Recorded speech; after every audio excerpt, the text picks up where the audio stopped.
यहाँको म्यापमा हेर आज हामी पढ्नेछौँ natural vegetation of India. Okay, र तिमीहरूको पेज नम्बर 4 मा छ म्याप हेर। अनि म्यापमा तिमीहरूको के छ त भन्दाखेरि त्यहाँ भारतवर्षको नेचुरल भेजिटेसनलाई के गरेको छ, 5 भागमा विभाजन गरिएको छ। Tropical evergreen rain forest green कलरले देखाइएको छ। Tidal coastal mangrove forest black कलरले देखाएको छ। Tropical deciduous forest vertical line छ। अनि desert and semi desert thorny vegetation जुन चाहिँ छ त्यो येलो कलरले देखाएको छ। माउन्टेन फरेस्ट चाहिँ ब्राउन कलरले देखाइएको छ। यो ग्रीन कलरले देखाइएको जग्गा कहाँ कहाँ छ त भन्दाखेरि वेस्ट कोस्ट र तिम्रो इस्टमा मेघालयको आसामको वरिपरि देखाइएको छ हैन। त्यो भयो ट्रपिकल एभरग्रीन रेन फरेस्ट, जहाँ रेनफल के हुन्छ, ज्यादा हुन्छ। अनि कोस्टल म्यानग्रोभ फरेस्ट सानो सानो यहाँ पश्चिम बङ्गालको दक्षिणी भागमा, उडिसाको छेउमा तटमा हैन, यहाँ तल अलिकति फेरि साउथमा छ। यो भयो तिमीहरूको कोस्टल म्यानग्रोभ फरेस्ट हैन। त्यसपछि आउँछ होल द कन्ट्रीमा धेरै भाग चाहिँ कस्तो रहेछ, tropical deciduous forest. So what's the meaning of deciduous forest? Deciduous means नेपालीमा यसलाई के भनिन्छ, पर्णमोची भनिन्छ। पर्णमोची भनेको अथवा डेसिडियस भनेको सालको कुनै समयमा ड्राई सिजनमा रुखले पात झार्छ भने त्यसलाई के भनिन्छ, डेसिडियस फरेस्ट भनिन्छ। तर यस प्रकारको फरेस्ट चाहिँ यहाँनिर के पाइन्छ, धेरै पाइन्छ। त्यसरी नै तल येल्लोमा आउँछ desert and semi desert forest, south इन्डियामा पनि छ। साथसाथै राजस्थान, कच्छ एन्ड कतेवारसम्म पुरै येल्लो जुन चाहिँ पार्ट छ डेसिडियस फरेस्ट हो। ओके, के हो, डेसिडियस फरेस्ट हो। ओके, त्यसपछि आउँछ माउन्टेन फरेस्ट। माउन्टेन फरेस्ट त नर्दर्न इन्डियामा छ। यो ब्राउन कलरको तिमीहरूले देखेको छौ माथि अरुणाचल प्रदेशमा अनि जम्मू एन्ड काश्मीर, उत्तराखण्ड इत्यादिमा छ। यसरी नेचुरल भेजिटेसनलाई, भारतवर्षको नेचुरल भेजिटेसनलाई 5 भागमा के गरिएको छ, विभाजन गरिएको छ। ओके, त अब आउँछ कुरो भारतवर्षमा कतिवटा स्पिसिसहरू चाहिँ छ भारतवर्षमा। अनि what is natural vegetation? Natural vegetation भनेको के हो? प्राकृतिक वनस्पति भनेको, प्राकृतिक भन्ने कुरै अथवा नेचुरल भन्ने बित्तिकै प्रकृतिले दिएको, it's not man made. Okay, प्रकृतिले दिएको। त वाट इज नेचुरल भेजिटेसन भनेर तिमीहरूलाई सोध्यो भने you give answer, the plants that grow naturally around you without any human aid are termed as natural vegetation. Okay, अनि हाम्रो कन्ट्रीमा कतिवटा यस्तो खालको प्लान्टहरू छ होला त भन्दाखेरि 47,000 स्पिसिस हाम्रो इन्डियामा छ। अनि यसलाई विभिन्न प्रकारले के गर्न सकिन्छ, बाँड्न सकिन्छ। त अब आउँछ फरेस्टलाई हामीले के गर्नुपर्ने हुन्छ, बचाउनु पर्ने हुन्छ। किन बचाउनु पर्ने हुन्छ? किनभने इकोलोजिकल ब्यालेन्सलाई हामीले के गर्नुपर्छ, सन्तुलित राख्नुपर्छ हैन। के हुनु भएन, प्रदूषण हुनु भएन। प्रदूषण हुने बित्तिकै के हुन्छ त, यस्तो खालको समस्या आइपर्छ हामीलाई पनि कि हामी स्कुल जान सक्दैनौँ, हामी लकडाउन भएर घरभित्र बस्न पर्ने स्थिति हुन्छ। यदि फरेस्ट धेरै भएको भए एउटा कन्ट्रीलाई आइडियल फरेस्ट कति हुनुपर्छ एउटा कन्ट्रीमा भन्दा 33% हुनुपर्छ। तर अहिले घटेर 28, 25 हुँदै 21% मात्रै पुगेको छ। फरेस्ट घटेर यति फरेस्टको के गरिएको छ, प्रयोग गरिएको छ। तसर्थ यो फरेस्टलाई बचाउनको निम्ति चाहिँ के गर्नुपर्छ त भन्दाखेरि तिमी जाऊ कन्जर्भेसन अफ फरेस्टमा जाऊ, यहाँ नम्बर वाइज दिएको छ, त्यसलाई अन्डरलाइन गर। 1, 2, 7, 8 8वटा के बताइएको छ यहाँनिर कन्जर्भेसनको। त तरिका बताएको छ. I'll read out and you underline. Okay. Number 1, they control temperature and bring rain. Number 2, they prevent soil erosion. Number 3, improve soil fertility by providing compost. के हुन्छ, पातहरू झर्छ, त्यही कुहिएर फेरि त्यो के हुन्छ, ह्युमस अथवा कालो माटोमा परिणत हुन्छ अनि त्यो चाहिँ के हो, सोइलको फर्टिलिटी हो. त्यसले सोइललाई के बनाउँछ, फर्टाइल बनाउँछ. They provide medicinal hub. हामीलाई जति पनि दबाईको आवश्यकता पर्दैछ त्यो कहाँबाट आउँछ, यो जङ्गलबाट नै आउँछ. They supply valuable timber and firewood. They supply fodder to cattle. अब हामीले जुन चाहिँ प्राणीहरू पालेका हुन्छौँ अथवा जङ्गली हुन्छ उनीहरूको निम्ति खाद्यान्न पनि त्यसले नै दिन्छ. They are habitat of the wild life. Wild लाइफको त त्यो के पनि हो, घर पनि हो. खालि फरेस्टले वाइल्ड लाइफलाई खाद्यान्न मात्रै दिँदैन, जङ्गली जानवरको उनीहरूको बस्ने घर पनि त्यही हो. त्यहीँबाट नै उसले खाद्यान्न पाउँछ. Because they can't cultivate like us, hasn't it. त्यसपछि आउँछ they maintain ecological balance. The most important thing is that they maintain ecological balance. So, हाम्रो निम्ति, हाम्रो जीवनको निम्ति यो फरेस्ट, नेचुरल भेजिटेसन कति इम्पोर्टेन्ट रहेछ त होइन, जसले चाहिँ के गर्छ, इकोलोजीलाई ब्यालेन्स राख्छ. त इकोलोजी ब्यालेन्स भयो भने मात्रै हामी पनि नेचुरली हामी आफ्नो काम गर्न सक्छौँ. हाम्रो पनि फ्रिडम हुन्छ. आज हाम्रो किन फ्रिडम छैन, किन आज भित्र बस्नु पर्दैछ. एकवटा सरकारले जब एलान गर्छ नियमहरू, त्यो नियम हामीले किन पालन गर्नु परिरहेको छ. यस्तो जिन्दगीमा कहिले पनि आजसम्म दुई महिना छुट्टी हाम्रो भएको थिएन नि. Why? Because ecologically environment is not balance today, doesn't it. त्यस कारणले गर्दा फरेस्ट र ग्रिनेरीको यति इम्पोर्टेन्ट छ. त्यसपछि आउँछ हामी अब यसलाई कसो गर्नु त, कसरी बचाउनु त. Measures of forest. फरेस्टलाई हामीले कसरी बचाएर राख्न सक्छौँ भन्दाखेरि नम्बर 1 छ प्रोहिबिसन अफ इन्डिस्क्रिमिनेट डिफरेस्टेसन.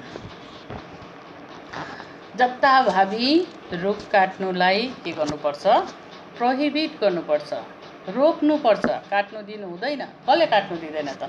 हामी सबैले गएर रुख नकाट भन्दा मिल्छ, मिल्दैन. त के हुन्छ, त्यहाँ डिपार्टमेन्ट छ होइन, फरेस्ट डिपार्टमेन्ट. उसले के गर्छ, चपरासीहरू छ त्यहाँ हेर्ने, उनीहरूको निकायहरू छ. उनीहरूले गएर जङ्गलमा के गर्न दिनु हुँदैन, रुख काट्न दिनु हुँदैन. इभन आजकल नयाँ रुल छ, मैले आफै रोपेको, मेरै जमिनमा रोपेको रुख पनि मैले पर्मिसन बिना के गर्न सक्दिनँ, काट्न सक्दिनँ. किन भन्दाखेरि चाहिँ रुख त्यति बेला मात्रै काट्न सकिन्छ जब त्यो म्याच्योर हुन्छ. इमेच्योर रुखहरू काट्न सकिँदैन. अनि मेच्योर रुख काटिसकेपछि पनि फेरि हाम्रो दायित्व के हुन्छ, एउटा रुख काट्यो भने हामीले के गर्नुपर्छ, 2टा रुख लगाउनु पर्छ.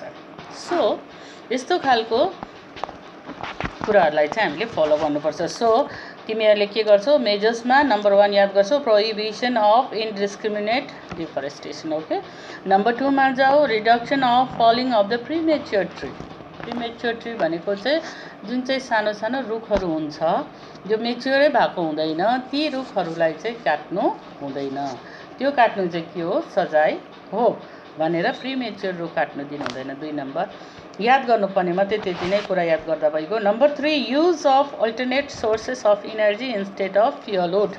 त्यो त आज धेरै मात्रामा हाम्रो देशमा लागू भइसकेको छ होइन. हरेक घरमा, गाउँमा आजकल के चलाउँछ, ग्यास चलाउँछ खाना बनाउनलाई.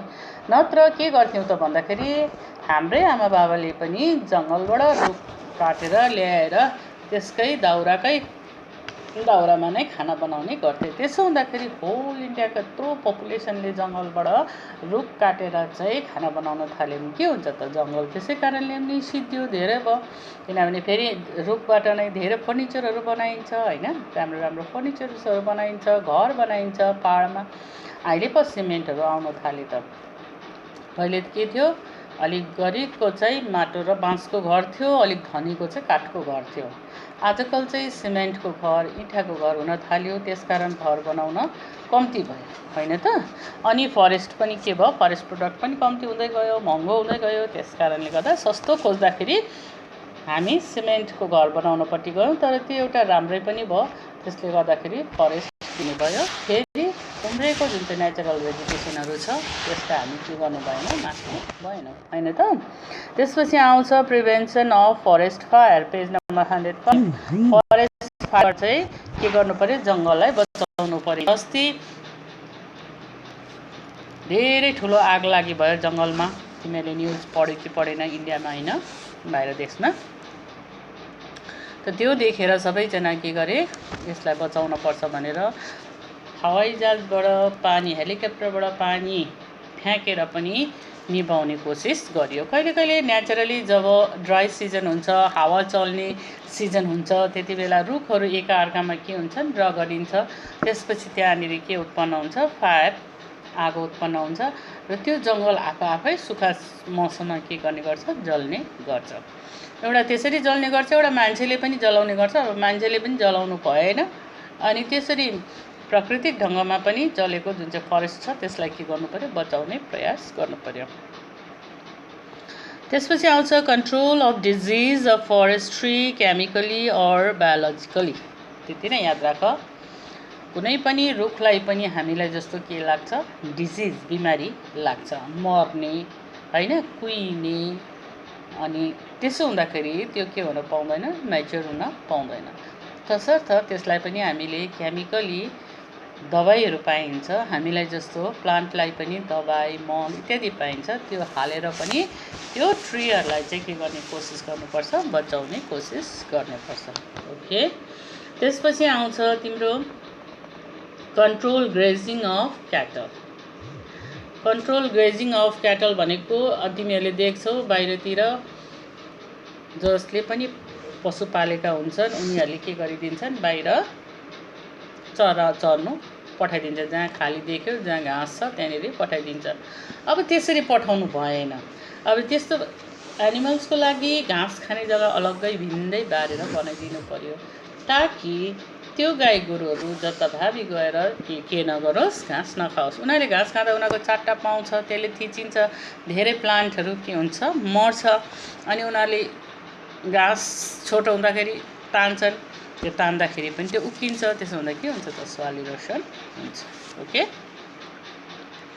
त्यसपछि आउँछ control grazing of cattle and afforestation and reforestation. यो चाहिँ एकदमै इम्पोर्टेन्ट छ।